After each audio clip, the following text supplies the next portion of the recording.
不多的时间，却偏偏还有不少眷恋。问过自己千遍万遍，最不舍得是那一个瞬间。就在江湖之上，万里风光，谁不曾流浪？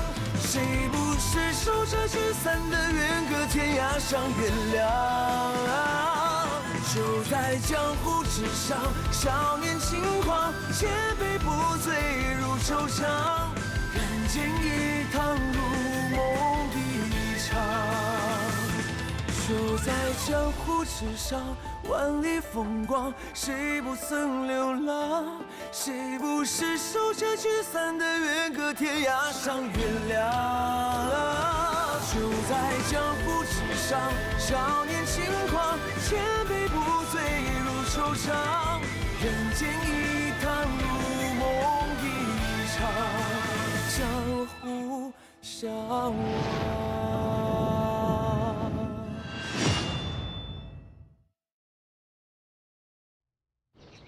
跟我走。等等，小兄弟，既然你这么聪明的话，那一定很清楚什么事情对你是最有利的。如今这个灵山派的掌门已经被杀了，我可以帮你断案，帮你通过百川院的考核，让你爹娘也再无话讲。你怎么知道？我怎么知道？你没有正式被录入百川院，对吗？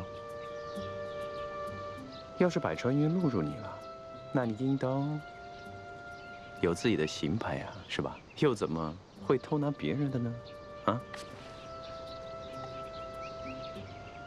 下次啊，注意遮挡点。我上次见你的时候呢，你鞋袜干净整洁，可现在却蒙灰深沉。大少爷连茶水都不愿意将就的人，现如今几日都不更换鞋袜，想必你是囊中羞涩了吧？如今你又把自己的玉佩当了一些，可见你爹娘不支持你做刑探，所以你是偷偷的溜出来的。那百春院呢，向来对朝堂敬而远之，佛比白石又不会轻易的接纳你，于是你想了个办法，就和百川院佛比白石打了个赌，破几个案子再进这个百川院。灵山派掌门七窍登仙，也就是你的第一个案子了，所以你才来这里的，对不对？你怎么知道灵山派掌门被杀了？你也参与其中？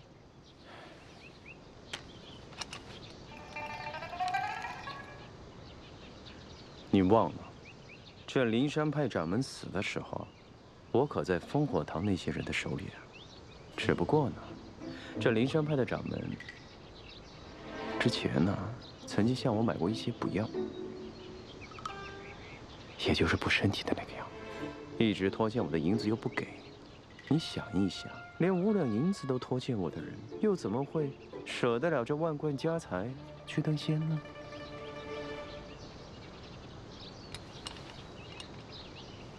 我看你现在也很窘迫，不如这样吧，我帮你破案，你放我走，如何？谢谢你提醒我。没错，这百川院确实尚未录取我，不如就拿你这个假神医来当投名状吧。哎，哼，我封住这2个穴，寻常人根本解不开。你休想要逃。至于这王掌门是不是被杀的，我自己会查。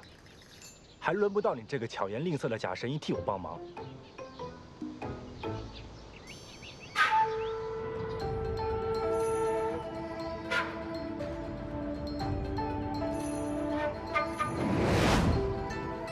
走走走，赶紧走！走！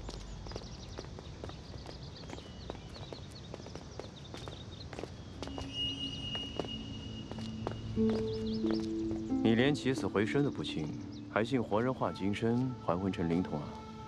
你再啰嗦，小心我点上你的哑穴。少爷，你可算把这个假神医给抓到了。小丫头，我从未说过自己是神医，又何来假神医之说？别理他，李二。周望福呢？哦，验过护贴和其他的，剩余符合的还有5个人呢。走，咱们快去看看吧。嗯。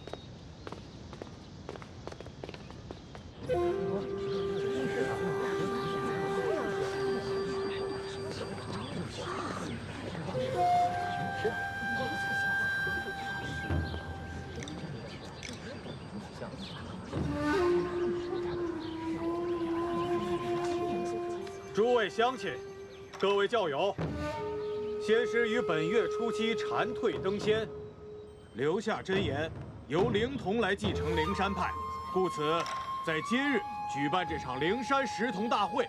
为了以示公正，我们请来了阴山派马长老、鹤龟派杨掌门来见证。选出来的灵童将继承灵山派全部财产，包括3家分坛、400亩地，以及商铺12处。哇，旺福要是能分到这么多钱，那他就可以改名叫旺财了。鉴于师傅没有留下任何明鉴之法，所以下面请各位灵童上前，在师傅他老人家金身面前手敲玉磬，磕头请求明示。这如果被认定的灵童才有好处，那其他的灵童呢？危险！快停下来！快灭火！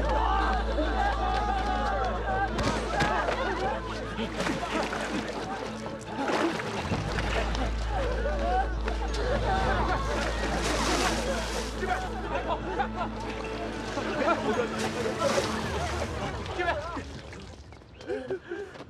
我们不是灵童，我们擅长作假，不选了。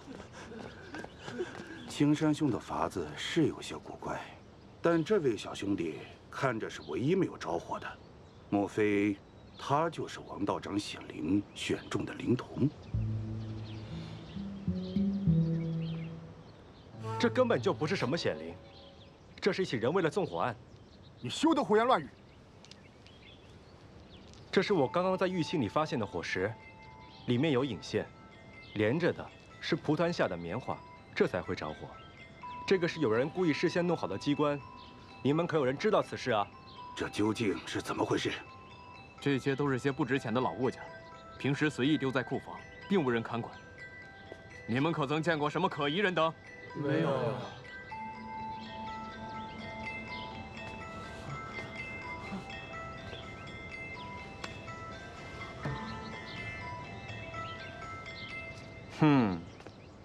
这个是灵粉呀，灵粉才闻一点就着。哎，那不如先查查看看谁接触了这些孩子。既然你说这是纵火，那唯独偏偏只有你家小厮安然无恙。那现在看起来，你的嫌疑才是最大的。你知道我们家少爷是谁？在下多愁公子方多病，乃是百川院的刑探。我们刚到此地，也从未到过贵派，如何有时间和机会下手呢？既然这一时半会无法自证，不如给我们百川院一个机会，一定将此事查个水落石出。这位方少侠是百川院的人，我们自然信得过他。但是这位旺福有没有和外面勾结，很难说。他留下，等识童大会结束，查明真相，再把他交还给你。等等，此事还没有查清楚，你们还要继续吗？万一这暗中之人继续对孩子们动手，谁负责？公子有所不知，今日的灵山识童大会是掌门生前定下来的，我们灵山派不能一日无主啊！不行。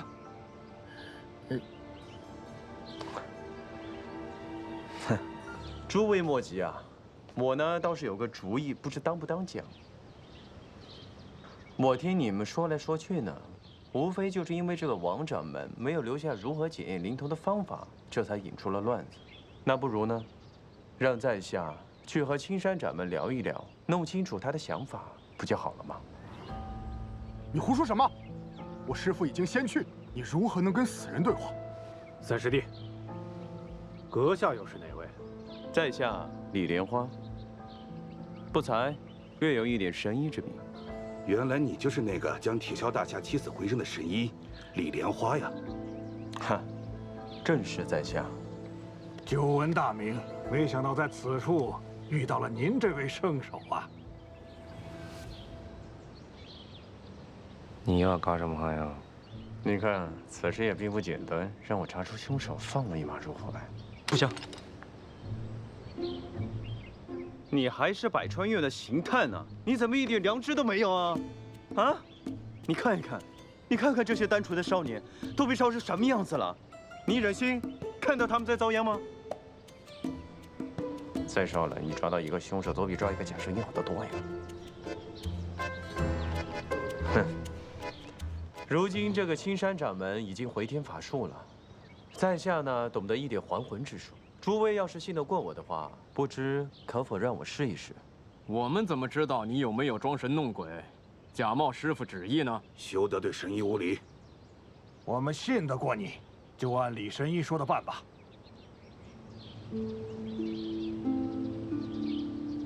还有，请将掌门金身送回他生前屋内。我还需要他的一些随身之物，来施展我的还魂之术。两位，这就是我们掌门生前的住所。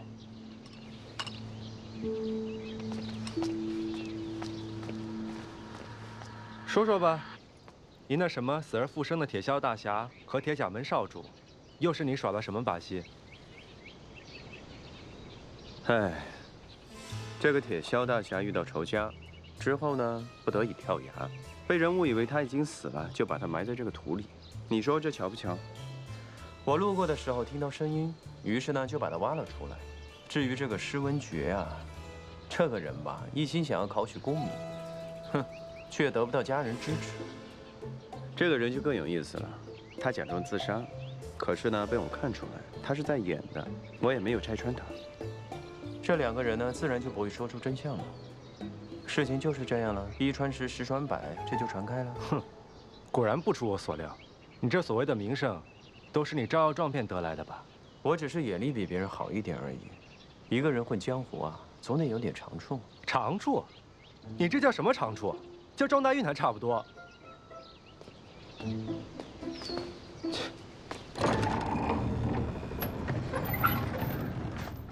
你也别不服气，这运气呢也是实力的一部分。这话说的没错，有言在先，若我帮你这把，咱们就算两清了。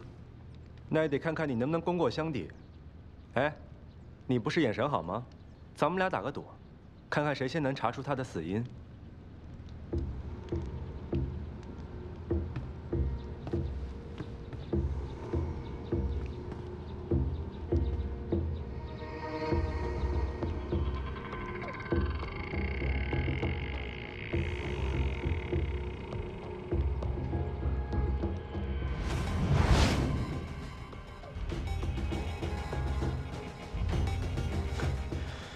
我不仅知道他是怎么死的，我还知道凶手是他3个徒弟和他管家中的一人。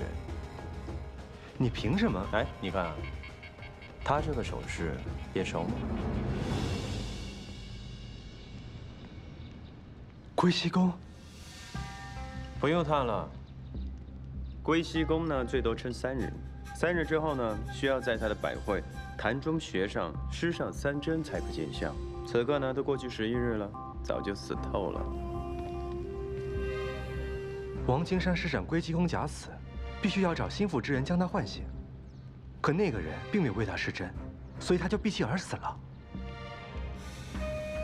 难怪你说这凶手是那4个人之一。这种见不得光的秘法，必须要找身边最亲近的人相帮。而这灵山派当中，只有这4人是王金山身边最亲近的人。哼！你一眼就能看出来，只不过你使用过相同的招数罢了。我的话呢还没有说完。你没发现嘴唇的金箔格外的厚吗？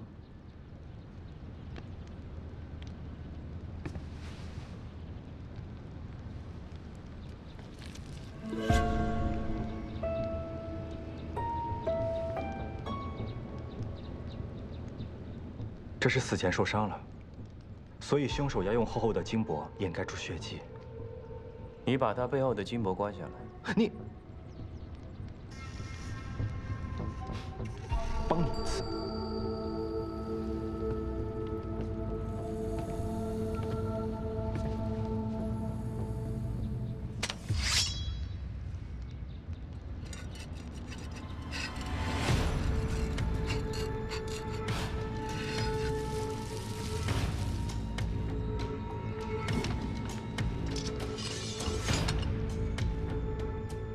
难道是五毒掌？你认得呀？这五毒掌是金元盟奔雷手星雷的成名绝技。10年前金元盟被灭，教中的大部分人都被百川院所抓，但还有些漏网之鱼。这星雷就是其中之一。没想到这么多年，竟然一直藏身在这。怎么，去掌门登仙的地方看看？或许啊，能找出其他的线索。 为了破案，为了破案。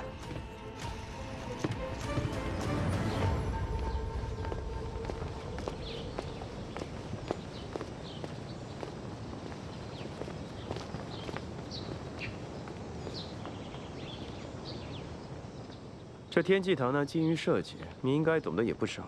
这次我考考你啊，这大变活人的把戏是怎么唬人的？哼。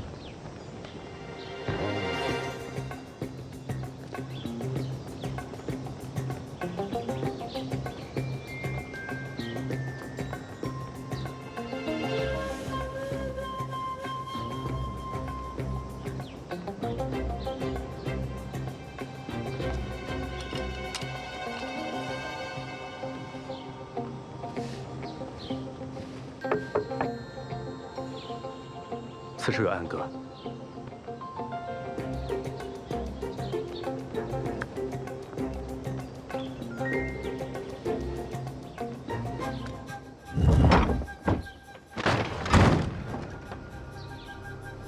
果然，当日奔雷手事先在石板下藏好一个金身，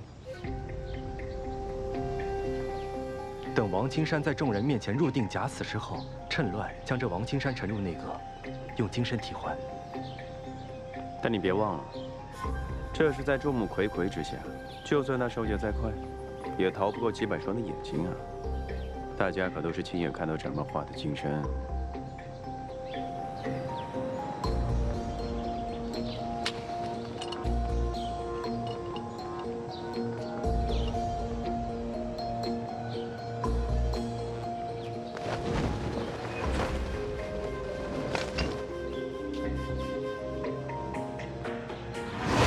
铜镜、金粉，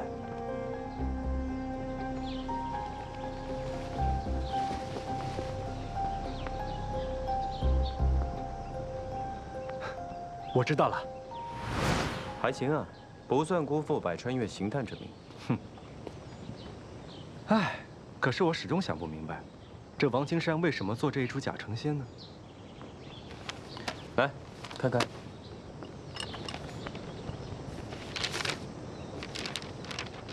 这不就是本《三字经》吗？有什么奇怪？你读《三字经》的时候多大呀？本少爷聪慧过人，3岁便熟读《三字经》，比我笨些的也就5、6岁吧。对啊，这王青山50有余了，怎么还会有本《三字经》呢？除非他有一个孩子，他想找的灵童不是16岁，而是6岁。 这下就说通了，这灵山派不可娶妻生子，他若不想把门派的产业留给徒儿，而是留给6岁的私生子，便只能用这个法子。这个主意没准还是奔雷手给掌门出的，正好借此机会设法将他自己有关的孩子变为掌门。哎，你去哪儿啊？我们现在去哪儿？去和掌门聊一聊。你还指望那个死人给你答案啊？给你的那本书翻到有标记的那一页。 小孩的签名，他既是私生子呢，不能跟他爹姓，那就只能跟他娘了。所以呢？所以啊，我有个计划，不知道天机堂少主做一个打破金箔，让死人变活的机关需要多久？过来。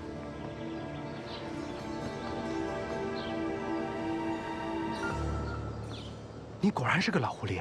承让，所以需要你这只小狐狸搭把手呀。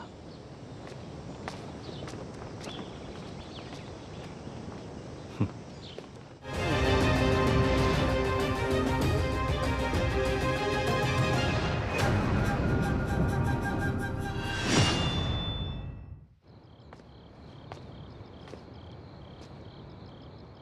王者们的头七已过，魂魄离体太久，在下已经尽力了。今日午夜回魂一刻，在下做法之时，还请诸位弟子离院子远一些。我与掌门对话之后，会把掌门的意思传达给诸位。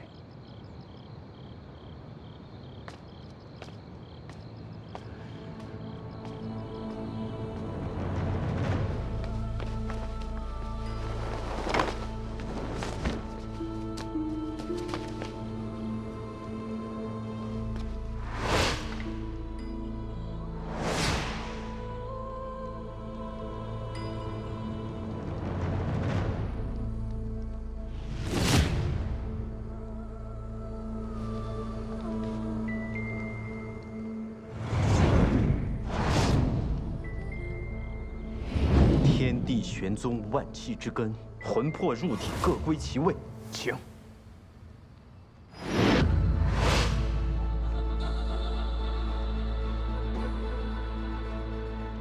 大师虽已脱俗登仙，今日莲花不得已召大师回魂，只为请教，谁才是大师要找的灵童？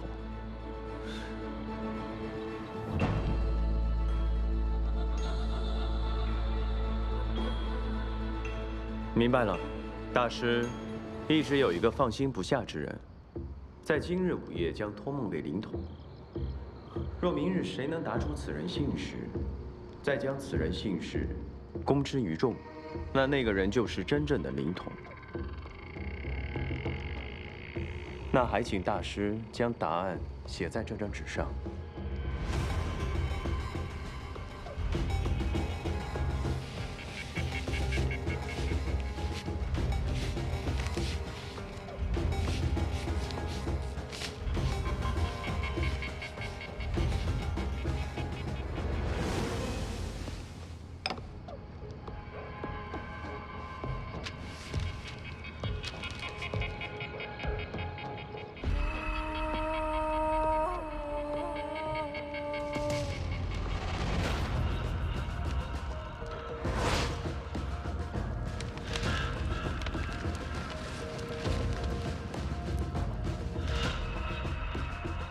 在下已牢记，大师放心去吧。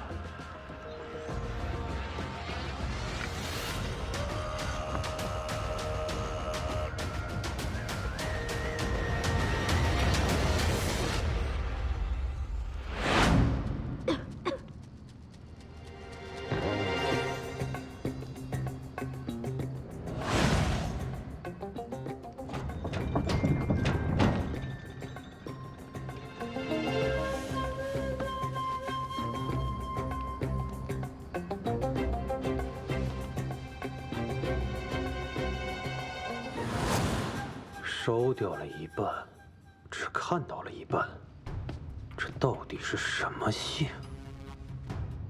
这不就是鹤？我看得真真切切，是鹤。鹤。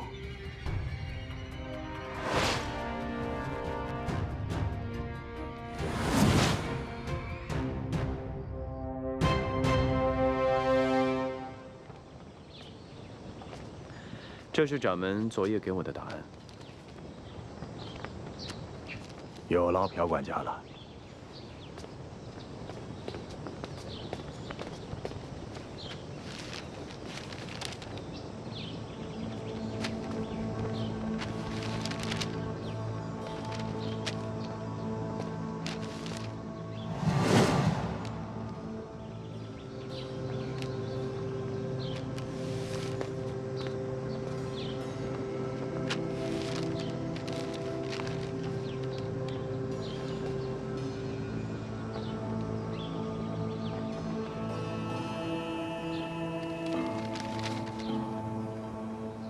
正确答案就是贺兰。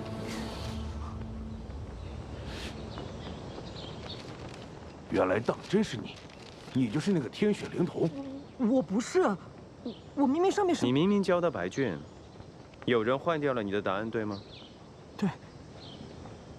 这短短几步路，有谁能换掉你的答案呢？朴管家。啊？你手中的那张空白卷，快拿出来啊！我不知道你在说什么。哎，这都是他的猜测，这里面有误会。再说了，现在只有他写出了正确答案，那他就是真正的天选灵童啊！谁告诉你这就是正确的答案了？昨日的那张纸上，从头到尾就只有一个“贺”字。是不可能。哼，只不过是做的一出戏罢了。一般人呢，看到烧掉的一半，也只会猜出是个“贺”字。唉，谁会想到这鲜为人知的负心贺兰呢？只有杀死掌门的凶手才知道，掌门最在意的那个人，就是他的情人贺兰烟了。走。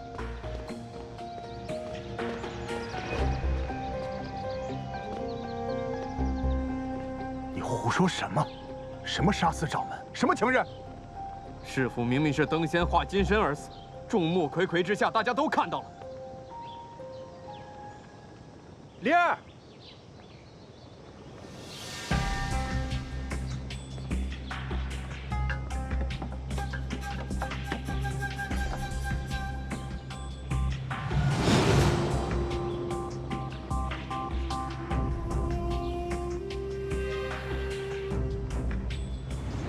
王金山刻意挑在日落之时飞升，就是为了利用这琉璃壁来把黄昏的光投射到撒了金粉的铜镜上，再聚集到王金山的身上。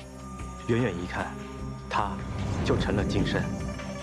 于是趁大家都在低头拜别，奔雷手便正好有了时间偷梁换柱。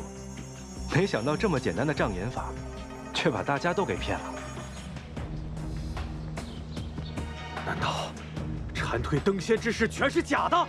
这都是掌门安排的，我只是照做而已，不能怪到我头上啊。唉，这个朴二华还在装傻呢。哦，对了，我应该叫你旺福的爹吧？还是金元盟奔雷手星雷啊？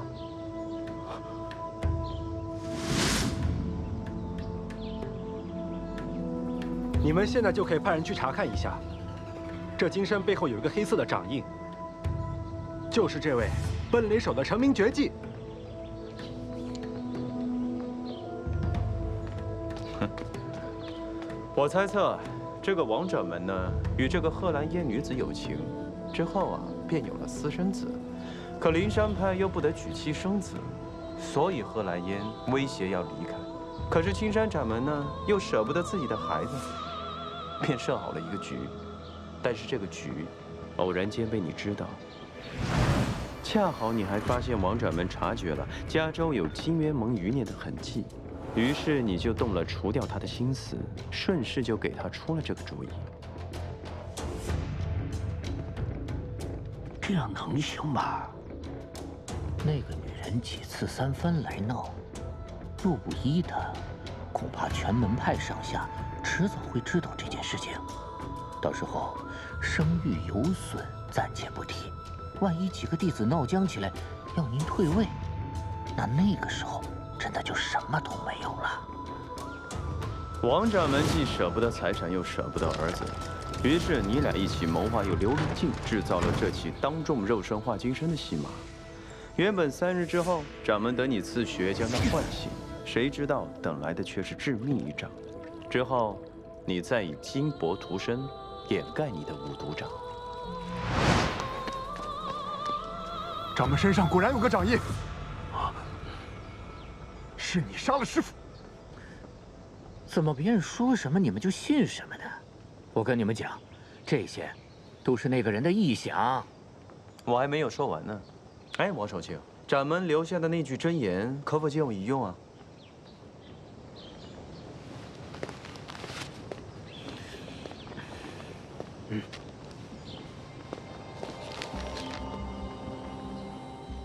王掌门呢，原本想把灵山派留给他6岁的私生子，所以这个十字呢，与其他的字迹不符，并且这张真言是有被裁剪过的。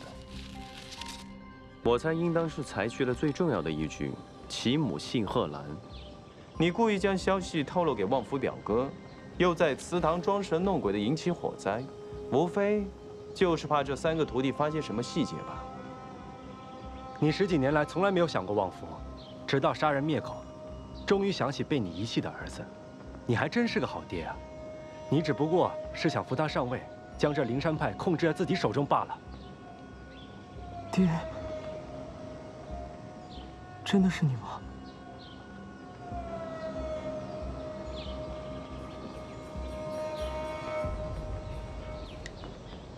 故事说的不错，可惜呀。可惜我还是没有证据，是吗？昨天贺兰的名字一冒出来，你就担心此事会暴露，于是连夜赶去他家，想除掉他们母子。我们早就在他们被子上涂了白红汁，一旦洗手，便会变成黑刺。伸出手给大家看看嘛。为师父报仇！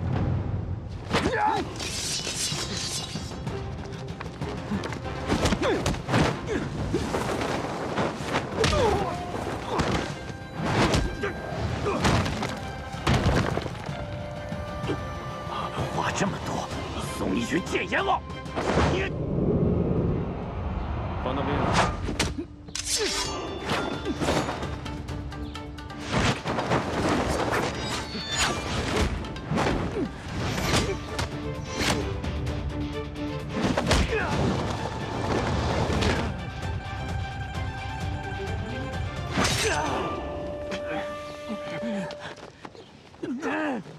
劳烦你们先看顾一下，我这就飞鸽传书，找人押送他回百川院。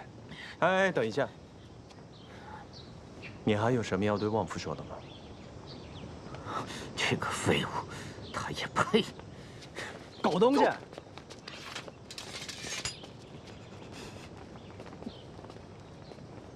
旺夫，杀人！别难过，等你长大了，少爷给你置办家宅田地。啊，没事。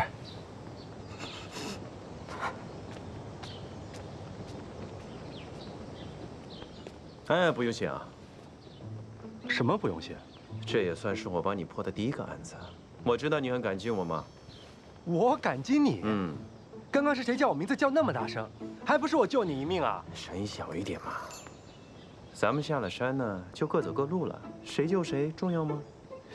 你怎么？哦，对了，我还有个东西丢在掌门那了，我先去取一下。哎，没礼貌！方少侠，我们有个不情之请。哦。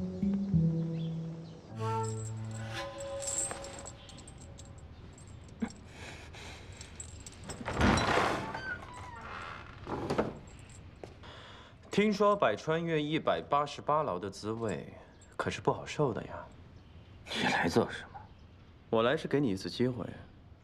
如果你告诉我一件事情，我就放了你。抓也是你，放也是你。你到底意欲何为？不是我想抓你，是姓方的那个小子想抓你。你的死活，我根本无所谓。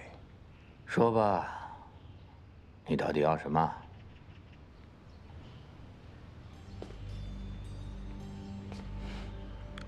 ？10年前，金元盟的3王杀了四国门的单古道，还抢走了他的尸骨。他的尸骨现在在何处？你以前在药魔麾下做事，你应当知道。你怎么知道我曾经在药魔底下做过事呢？你是谁啊？你不用管我是谁，只管告诉我想要的答案。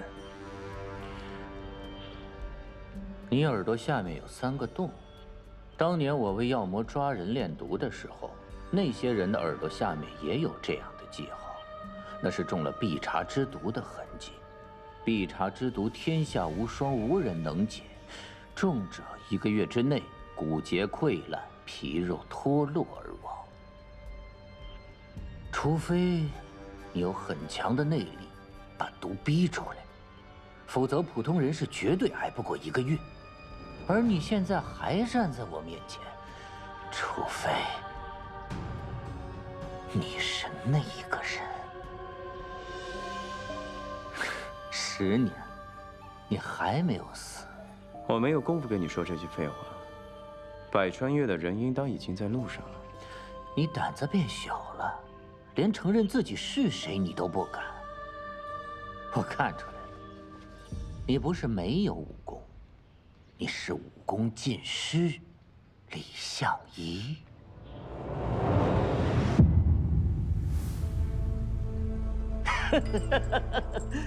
我猜对了，曾经不可一世的剑神，现在也落到如此田地。当年你为了你师兄，打上金渊盟，可是你今天却要苦哈哈的替他收尸。江湖上面都说你李相夷冷酷无情，我看未必。你对你师兄还是挺上心的嘛，可惜我帮不了你，我不知道他在哪里。自找死路。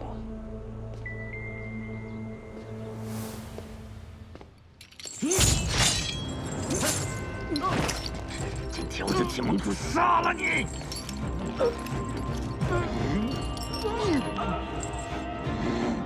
李莲花，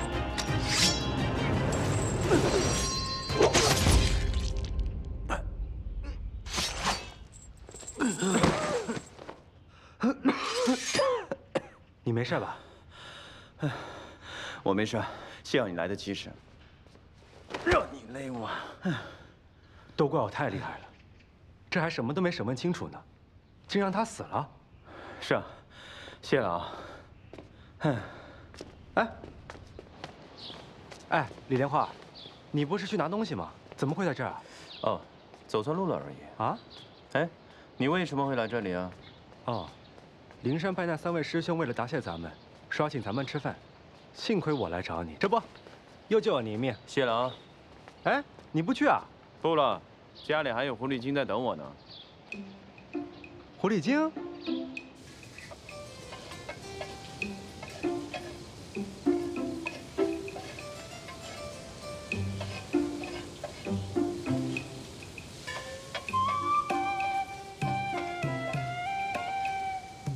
盐调曲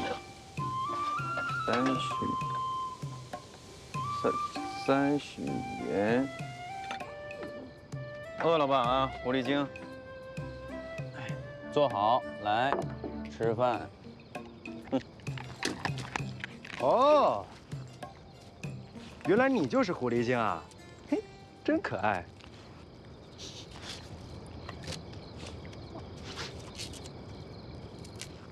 没想到你不仅是个半吊子大夫，还是个没天分的厨子呀！哼，这就是莲花楼。这是什么呀？你还这里种菜呢？我要是没记错的话，咱们2清了吧？就算是2清了，有些事情不得当面问个清楚吗？哎，你为什么要偷烽火堂的剑谱啊？那本剑谱呢，本来就河南施家的，早些年呢被烽火堂的人抢走了，所以花重金让妙手空空拿回来。那你为何参与其中呢？他帮过我一个小忙，当年呢，我也有心计。他偷东西啊，偷到我家里来了，还喂了我一把药，欠人情总是要还的。没想到，你还是个有恩必报之人。我不是啊。我很想赖这账的呀，但这个人吧，把我的行踪呢告诉了烽火堂，我有什么办法呢？不是你怎么还不走啊？留着准备跟我吃晚饭呢。哎，好歹我今天救了你2次，我这酒都带好了，你不得把我留下请我吃顿饭啊？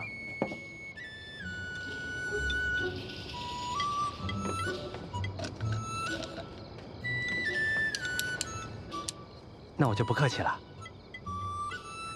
我尝尝。嗯，这块上好的牛肉，你为什么要加这么重的胡椒破坏它口感呢？还有，你看这梨蒿，一看就清清淡淡的。下次做饭的时候可以加几片腊肉，用腊肉的香去烘托它的清新，这样就好吃了。还有这栗子炖鸡啊，这一看就行。下次做饭的时候可以用高汤去去腥，是吗？当然，你如果喜欢做饭的话，下次我教你啊，我可是行家。那就不麻烦你了。大哥，你别这么冷漠行不行？你好歹也是我行走江湖认识的第一个朋友啊。哦。哎，不瞒你说，我也是从家里逃混出来。我爹希望我上桌，可我一点儿不喜欢官场。这比起庙堂，我还是更适合江湖的。那这和我有什么关系啊？哎，百川也非要破3个案子才肯收我为刑探。你看咱们俩，好不容易才把这灵山石头案子给破了，我又答应了不许对外声张。你们倒好，你保住了神医之名，这灵山派又保住了体面。那我呢？我这还差着3个案子呢。哎，我看啊。你这老奸巨猾，我这武艺高强，不如咱们俩合作一把，一起行侠仗义，这钱的事都好说。你看如何？钱？你有钱吗？你穷得到我这里来蹭饭来？再说了，我对行侠仗义一点兴趣都没有。江湖风波恶，楼里莲花清。我这个人最大的爱好就是游山玩水，刀尖上舔血的生活不合适我。你。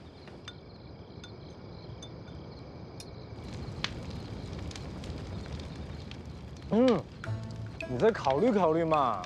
我若进不了百川院，我怎么对得起我师傅呀？手给我放开啊！去。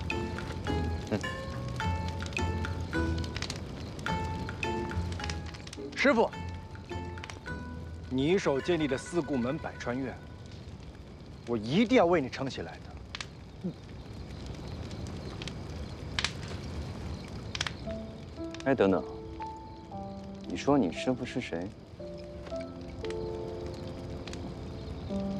哼，剑神李相夷。没事。剑神李相夷。那我怎么不知道李相夷还收过你这么一个徒弟啊？这事没人知道。是啊，我猜他本人也是不知道的。你不信是吧？哎，那我就实话告诉你吧。我从小就体弱多病，我娘甚至连我大名都没给我取过，就生怕我活不到成年。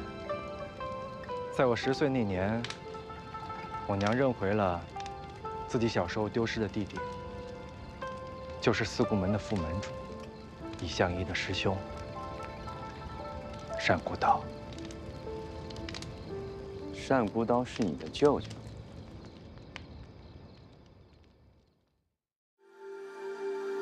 人世太匆忙，等不及地老天荒，来日要方长，换个神仙愿望。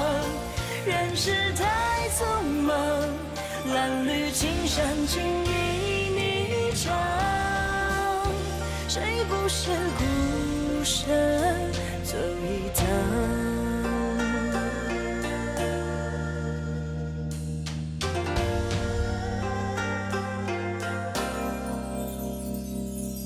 像人人雨伞，风吹越吹越狂欢，挥洒下之处天真的。竹落落玉盘，一生永容一声叹，手舞不得心暖。酒杯一推，纵身一跃，坦坦浮沉入凡间。若是兜兜转转，不小心就当云烟。聚散的是一眨眼，情话微微共婵娟。只盼能相约不相见。人世太匆忙，等不及地老天荒，来日又反常，换个神仙愿望。人世太匆忙，褴褛青山尽一霓裳。谁不是孤身走一趟？人世太匆忙，等不及地老天荒，来日又方长，换个神仙愿望。人世太匆忙，褴褛青山尽一霓裳。谁不是孤身走一趟？